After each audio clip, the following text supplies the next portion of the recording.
Test tubes and beakers appear. I'm a biochemistry major and a chemistry minor.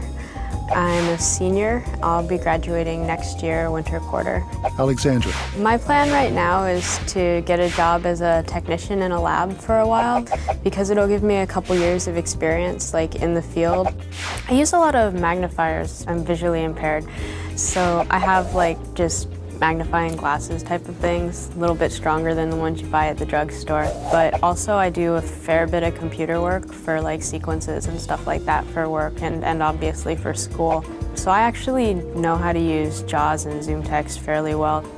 DoIT has been like a really great experience for me, and it's been like 6 or 7 years. It's been like, wow. To me then it's really important to make that experience impactful for like the other scholars coming in. And I think that widespread feeling among all the scholars is kind of what gives the program so much power, because like the kids want to come back and make it spectacular too. And the staff they put a lot of work into it. DoIT, Disabilities, Opportunities, Internet Working and Technology, www.washington.edu/doit.